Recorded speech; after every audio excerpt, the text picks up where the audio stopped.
Chapter 3. The Man with the Fullest Stomach.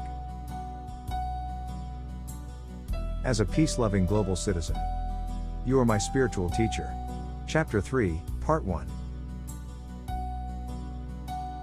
After crossing the Imjin River, we traveled by way of Seoul, Wonju, and Kyungju to Busan. We arrived finally on January 27, 1951. Busan was filled with refugees from the north. It felt like the whole country had gathered there. Any accommodation fit to live in was filled already. Our tiny place had barely enough room to sit. Our only option was to go into the woods at night, keeping warm as best we could, and then return to the city by day to look for food. My hair, which was kept short during my prison time, had now grown back. My trousers, mended from the inside with cotton from a sleeping quilt, had become threadbare. My clothes were saturated so fully with an oily grime that raindrops in heavy rain were not absorbed into the cloth but rather simply rolled off.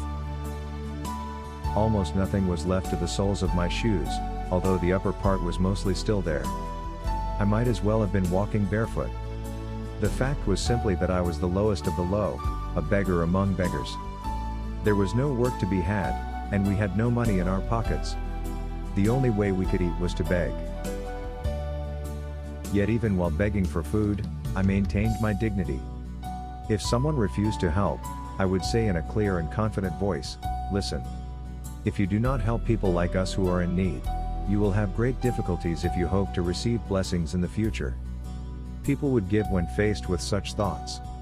We took the food we gathered this way to a flat area where we all could sit together. Dozens of people like us ate in such places. We had nothing, and even had to beg for food, but a warm friendship always flowed among us. Once in the middle of a day like this, suddenly I heard someone shout, "Look here! How long has it been?" I turned to see standing before me Dokmoon Eom, a friend from my days in Japan. Dokmoon Eom had befriended me for life back then from having been so moved by a song I sang. Today he is one of Korea's most prominent architects, having designed the Sejong Cultural Center and the Lotte Hotel. "Let's go," he said, as he embraced me in my wretched clothes. "Let's go to my home." By that time, Dokmoon Eom had married. He lived together with his family in a single room. To make room for me, he hung a quilt down the middle of that room, dividing it, with one side for me. On the other he slept with his wife and 2 young children. "Now," he said, "tell me about your life lately. I always wondered where you were and what you might be doing." "We were close friends," he said, "but you have always been more than a friend to me. Did you know that I always held you in great respect?" Up to that point, I had never shared my heart candidly with any of my friends. In Japan, I went so far as to hide the fact that I often read the Bible. If someone came into my room when I was reading, I would quickly put the Bible away. But in the home of Dokmoon Eom, I shared my story for the first time. I spoke throughout the night. I told him of my encounter with God, crossing the 38th parallel, starting a church, and surviving Hyungnam prison. My story took a full 3 days to tell. When I finished, Dokmoon Eom stood and folded himself before me in a full ceremonial bow. "What are you doing?" I asked in shock and surprise. I grabbed his hand and tried to stop him, but it was no use. I could not. "From this moment on," said Dokmoon Eom, "you are my great spiritual teacher. This bow is my greeting to you as my teacher, so please accept it." He has been with me ever since, both as my friend and as my disciple. Soon after this, I found a job on Pier 4 in Busan Harbor. I worked only at night. With my pay, I bought bean porridge at Cho Ryong Station. The hot porridge was sold with a rag wrapped around the container to keep it hot. I always held the porridge container against my body for more than an hour before eating it. This helped to warm my body, which froze from working throughout the long, cold night. I found lodging in a shelter for laborers located in the Cho Ryong neighborhood. My room was so small that I could not lie down, even diagonally, without my feet pressing against the wall. But this was the room where I sharpened a pencil and solemnly wrote the first draft of Wali Wanban, the original text of the principle. I was financially destitute, but this was of no importance to me. Even living in a garbage heap, there is nothing a determined soul cannot do. All we need is the will. Won Pil Kim had just turned 20. He did all sorts of jobs. He worked in a restaurant and brought home the scorched rice that couldn't be served to customers. We ate this together. Because of his gift for drawing, he soon got a job with the U.S. military as a painter. Eventually, he and I climbed up to Bom Net Gol in Bom Il Dong and built a house. Because this area was near a cemetery, there was nothing nearby except a rocky ravine. We had no land we could call our own, so we leveled a section of the steep slope and built a home there. We didn't even have a shovel. We took a small shovel from someone's kitchen and returned it before the owner realized it was missing. Won Pil Kim and I broke rocks, dug the earth, and carried up gravel. We mixed mud and straw to make bricks, then stacked them up to make the walls. We got some empty ration boxes from an American base, flattened them out, and used them as the roof. We laid down a sheet of black plastic for the floor. Even simple huts are built better than this. Ours was built against a boulder, so a big piece of rock stuck up in the middle of the room.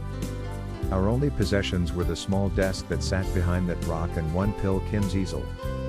When it rained, a spring would bubble up inside our room. How romantic to hear the sound of the water flowing beneath us where we sat. In the morning, after sleeping in this unheated room with a leaking roof and water still flowing below, we would arise with runny noses. Even so, we still were happy for our small space where we could lie down and put our minds at ease. The surroundings were miserable, but we were filled with hope from living on the path of God's will. Each morning, when Won Pil Kim went to work at the American base, I accompanied him to the bottom of the hill. When he came home in the evening, I went out to greet him and welcome him. The remainder of my time I spent writing the Wali Wanban. Our room always had plenty of sharpened pencils. Even when there was no rice in the rice jar, we had pencils. Won Pil Kim helped in many ways, both materially and spiritually. Through this I could concentrate on my writing. Even when exhausted from a full day's work, he followed me around, looking for ways to help. I was getting so little sleep those days that I could fall asleep anywhere. Sometimes I even fell asleep on the toilet. Won Pil Kim followed me to the toilet to make sure I was all right. But that was not all. He wanted so much to contribute even a little to the book I was writing.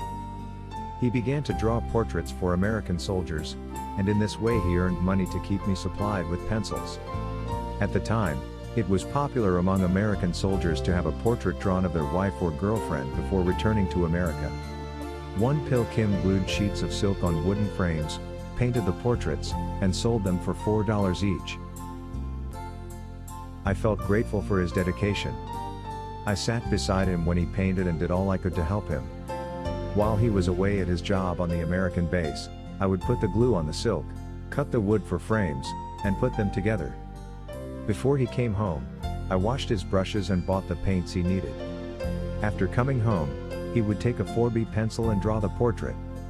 At first, he was drawing only one or two, but soon word of his work spread. He became so well known among the soldiers that he was drawing 20 and 30 at a time. It got to where our home was filled with portraits, and we had trouble finding room to sleep at night. As the workload increased, I started to do more than just help on the sidelines. Won Pil drew outlines of the faces, and I colored the lips and clothing. From the money we earned together, we bought pencils and drawing materials and spent the rest for witnessing. It is important to record God's words in writing, but even more important is to tell people about His will.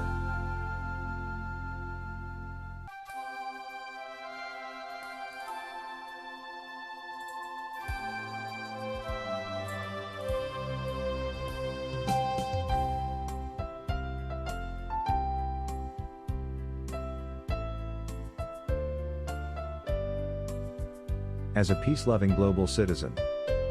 The Crazy, Handsome Man by the Well. Chapter 3, Part 2.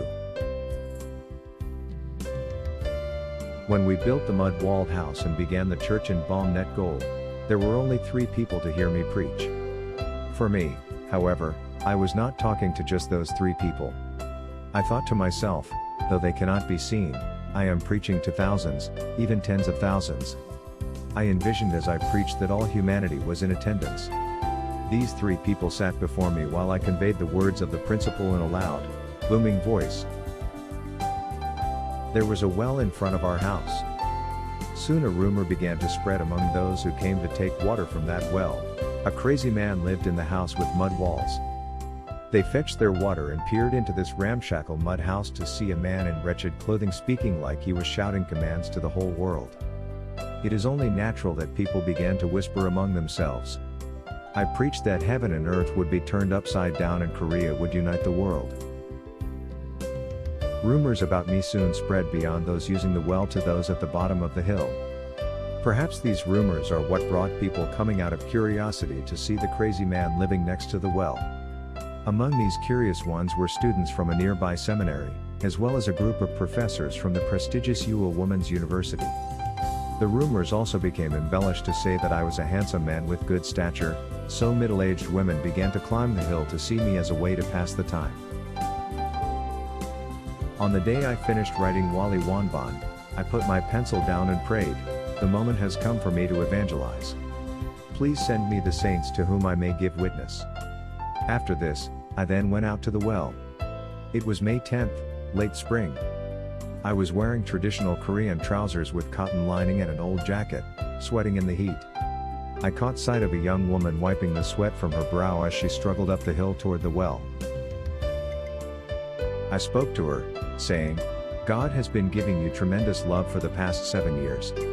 She jumped backward in surprise. It had been 7 years since she had decided to dedicate her life to God. "My name is Yoon Shil Kang," she said. "I am an evangelist at the Bom Chun Church that sits in the neighborhood at the bottom of this hill. I heard there is a crazy man living here, so I have come here to witness to him." This was how she greeted me. I invited her into our house. She looked around the squalid room, making plain how very strange she found it. Eventually, her eyes settled on my desk. "Why do you have so many pencils?"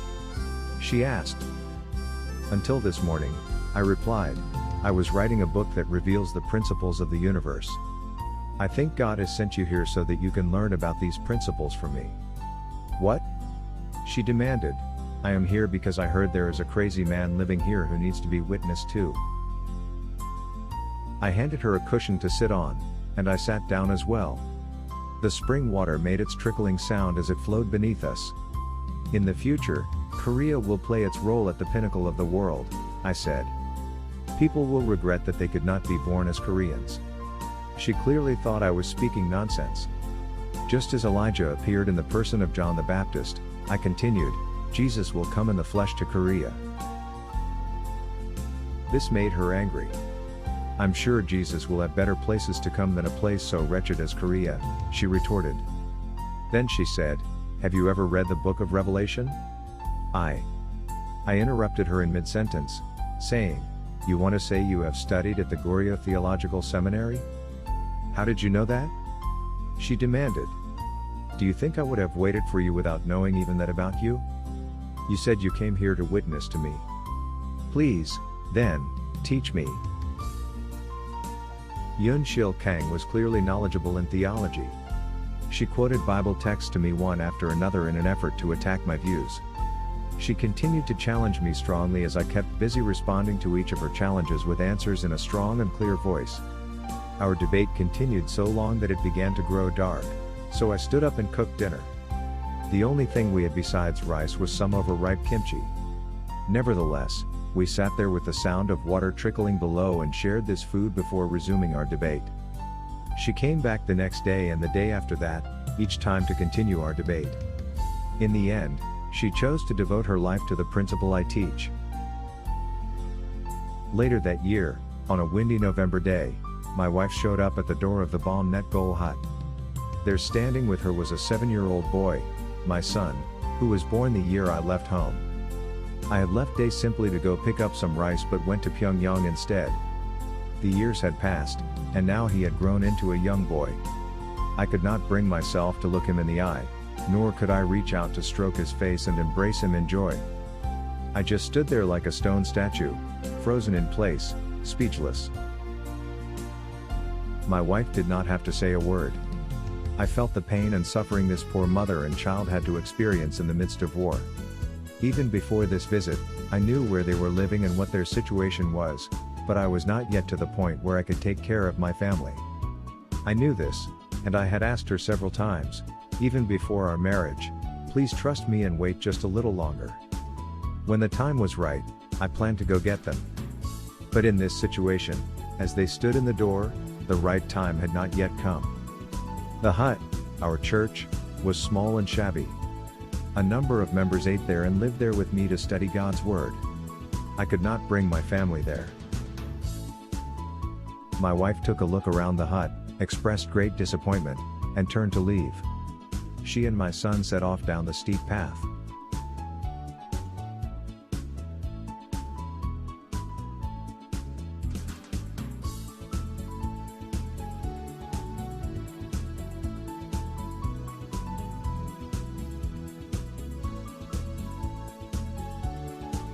As a peace-loving global citizen.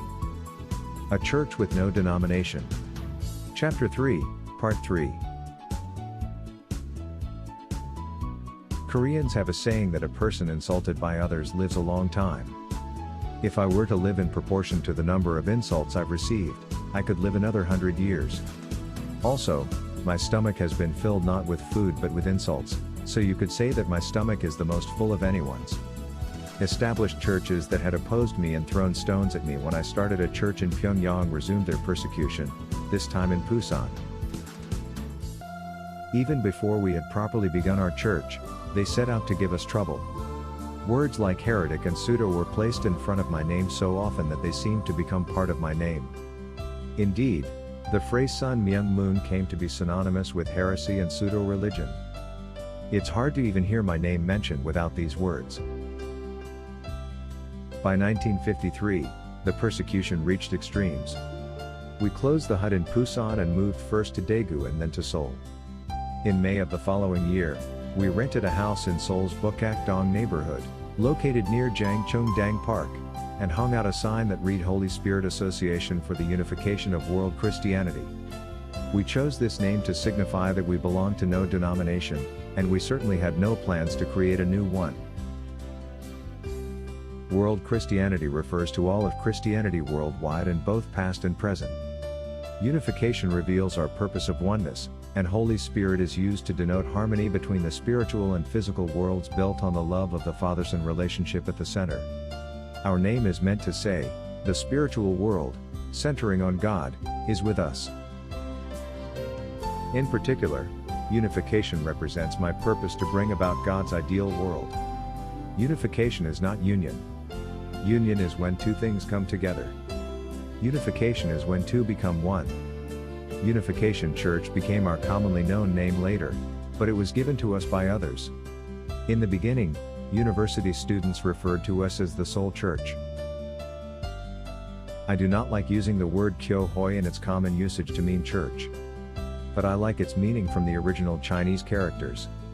Kyo means to teach, and hoi means gathering. The Korean word means, literally, gathering for teaching. The word for religion, Jongkyo, is composed of two Chinese characters meaning central and teaching, respectively. When the word church means a gathering where spiritual fundamentals are taught, it has a good meaning. But the meaning of the word Kyo-hoi does not provide any reason for people to share with each other. People in general do not use the word Kyo-hoi with that meaning. I did not want to place ourselves in this separatist type of category. My hope was for the rise of a church without a denomination. True religion tries to save the nation, even if it must sacrifice its own religious body to do so. It tries to save the world, even at the cost of sacrificing its nation, and it tries to save humanity, even if this means sacrificing the world. By this understanding, there can never be a time when the denomination takes precedence. It was necessary to hang out a church sign, but in my heart I was ready to take it down at any time. As soon as a person hangs a sign that says church, he is making a distinction between church and not church. Taking something that is one and dividing it into two is not right. This was not my dream. It is not the path I chose to travel. If I need to take down that sign to save the nation or the world, I am ready to do so at any time. Our sign hung near the front entrance. It would have looked better if we had hung it someplace high, but the eaves on the house came down very low, giving us no good spot to place a sign. In the end, we hung it about as high as the height of a child. In fact, some children in the neighborhood took down our sign, played with it, and broke it in two. Because of its historical significance, we could not throw it away. We attached the two pieces back together with wire and nailed it more securely to the front. Perhaps because our sign was treated with such humiliation, our church also received humiliation beyond description. The eaves were so low that people had to duck their heads in order to pass through the entrance. The room was about 8 feet square, and it was so cramped that when 6 of us would pray we might bump foreheads with each other. People in the neighborhood laughed at our sign. They made fun of us, asking what kind of world unification we dreamt of in that tiny little house that you have to crawl to get into. They didn't try to find out why we had chosen such a name. They simply looked at us as if we were crazy. This did not bother us, however. In Pusan, we had begged for food to sustain ourselves, and now we had a room to perform services. We had nothing to fear. For a suit, I took a pair of US Army fatigues and dyed them black. I wore these with black rubber shoes. Even if others sought to belittle us, in our hearts we were more dignified than anyone. People who attended called one another Sheikh Ku, or family member. We were intoxicated with love. Anyone who came there could see what I was doing and hear what I was saying. We were connected by an inner port of love that let us communicate with God. A woman would be at home preparing rice and suddenly run off to the church. Someone else would say she was going to change into a new dress and then run off to the church in her old dress with holes in it. If a woman's in-laws shaved her hair to keep her from going to the church, she would come with her bald head. As our members increased, we began to evangelize on university campuses. In the 1950s, university students were premier among intellectuals in Korean society. We began by working near the gates of Ewha Women's University and Yonsei University. Soon a sizable number of students were spending time at our church. Professor Yoon Young Yang, who taught music at Ewha, and Professor Chung Hwa Han, who was the dormitory master, came to our church. Many students also came, but they did not come just 1 or 2 at a time. Dozens came, and their numbers grew in geometric progression. This surprised the established churches and us as well. Within 2 months after we began our campus evangelical work, our congregation exploded in size, primarily with students from Ewha and Yonsei. The rate of growth was incredible. It was as if a spring breeze had blown through and changed the hearts of the students all in a moment. Dozens of Ewha students packed up their belongings and moved out of the dormitory. This happened on a single day. If someone tried to stop them, they would say, "Why? Why are you trying to stop me? If you want to stop me, you'll have to kill me. Kill me." They even came out by climbing the walls around the building. I tried to stop them, but it was no use. They did not want to be in their clean school, they wanted to be in our little church that smelled of dirty feet. There was nothing anyone could do about it. Finally, Dean Hwal Ran Kim, Helen Kim, sent Professor Young Eun Kim of the Department of Religious Social Welfare to our church. Professor Kim had studied theology in Canada and was a theologian in whom Ewha held out great hope for the future. Dean Kim chose Professor Kim because her specialty was theology, and she assumed she could develop a definitive critique of our theology that could be used to finally stop this influx of students. But a week after meeting me, this special representative, Professor Kim, joined our church and became one of our most enthusiastic members. This gave us even more credibility among the other professors and students at Ewha. Our membership numbers snowballed. The situation grew out of control, and established churches resumed their accusations that we were stealing their members. This seemed unfair to me. I never told anyone to listen to my sermons or attend our church. If I chased people out the front door, they would come in the back. If I locked the doors, they would climb over the fence. I was powerless to stop them. The people most perplexed by this were the administrators of Yonsei and Yua, who in turn were supported by Christian foundations. They could not stand by and do nothing as their students and faculty came swarming to some other religious group.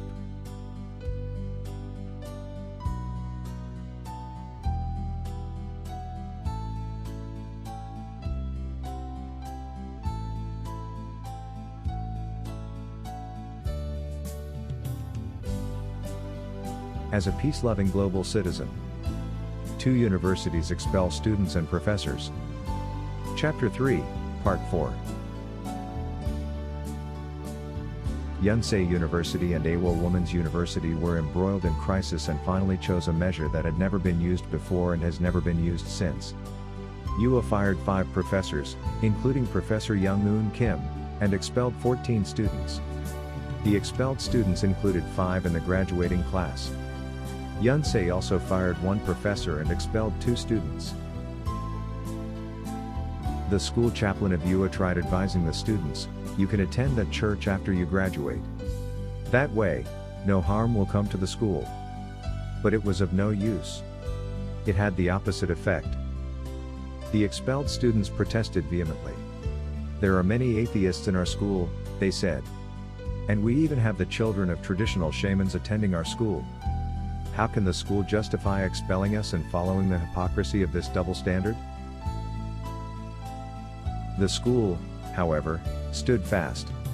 It simply repeated its position: "We are a private school and a Christian school. We have the right to expel any student we choose." When the media got word of the incident, one newspaper carried an editorial titled, "Expulsion is wrong in a country with religious freedom." This situation soon became a topic for debate among the general public. Yua, since it was supported by a Christian foundation in Canada, was concerned that its support would be cut if it became known that large numbers of its students attended a church declared to be heretical. In those days, Yua held chapel 3 times a week, took attendance, and submitted these attendance records to mission headquarters. After the students were expelled and the professors fired, public opinion began to turn in our favor. Yua, in an effort to counter this trend, began a campaign of false rumors too vile to repeat. Unfortunately, as is so often the case, the more vile the rumor, the more people revel in believing and repeating it as true. These false rumors began to feed on themselves, and soon they took on a life of their own. Our church suffered from this for more than a year. I did not want the problem to grow out of control like this. I did not want to cause problems. I tried to convince the students and professors to lead simple, quiet lives of faith. I explained that there was no need for them to leave the dormitories and cause such public trouble.